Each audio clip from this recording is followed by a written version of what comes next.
In search of sanity. Great for rising. Kanya'S Rise. Many of us had our first introduction to adult material by the books under the mattress. Kanye West makes the news again, and this time it's a doozy. Yeah, as if all the other times Ye made the news weren't a doozy. But this time, Ye may have topped himself. Allegedly, Ye gave oral gratification to his male cousin until Ye reached the age of 14. Ye talks about the play, magazines his father had, and even worse magazines he saw in his mama's top drawer.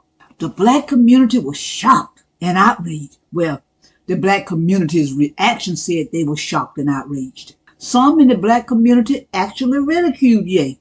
This ridicule and fake shock and fake outrage is what keeps the cycle of interfamily abuse. And I'm really choosing my words here because you know how they are. You say one little thing and all of a sudden it takes your video down. So it keeps the cycle of interfamily abuse going on in the black community. Here you have a grown man crying out in pain to the black community, possibly wanting to help heal the black community. And instead of being greeted with compassion and understanding, he's being ridiculed, shamed, dismissed. I mean, all these things, the shame and everything. When black people who responded to Kanye's tweet, they know that abuse runs rampant in the black community. Many of the responders were violated themselves. Many of the responders are violators. When Monique and Cindy Hicks told about the abuse her brother heaped upon her and how she keeps her brother away from her children, again, many in the black community came with the same fake outrage. And interestingly enough, many of them with this fake outrage who were so upset,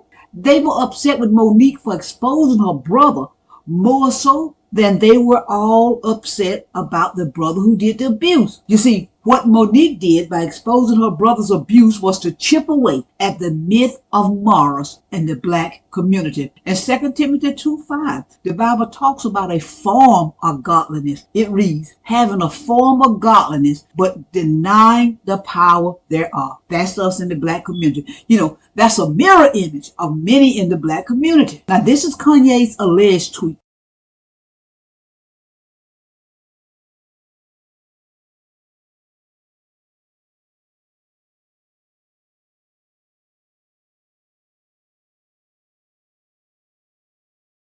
Kanya'S cries are the black community cries. He is crying out just like we are. Many of us are crying in silence. He decided to cry out loud.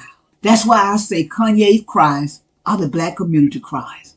What happened with Ye and many other debauchery acts are as common in the black community as the white Jesus on the wall, as common as the Bible on the coffee table, as common as the desertion of the black child. According to Ye, it was his male cousin. For many of us, it was our mama, our daddy, our auntie, our uncle, our sister, our brothers, the people next door, the people from the church, and on and on. Everywhere you turned as a child, somebody was trying to violate and sometimes did violate you. Many of the violators were the people who were supposed to protect you. Where can you run when the people you should be running to, you're supposed to be running to them for safety? These are the same people you are running from for safety. Where can you run?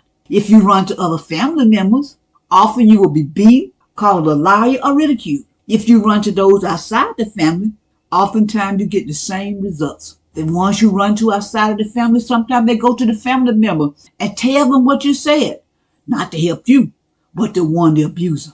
Before long, the whole community knows and treats you like a leper. They won't let their children play with you. The grown folks won't let their children play with you.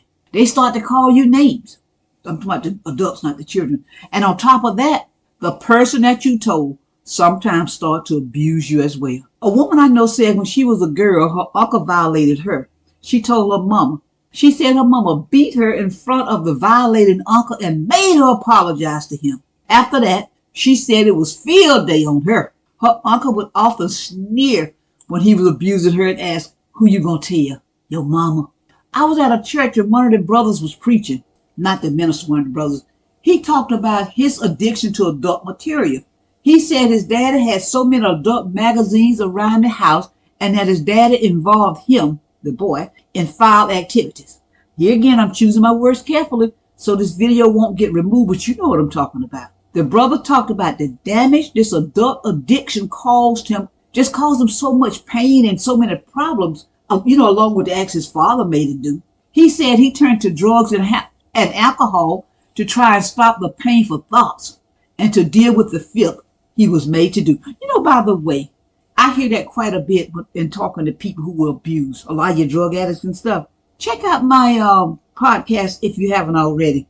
The Myth of Morris in the Black Community, the free-falling black boy, and the down-low black veteran. Check that out.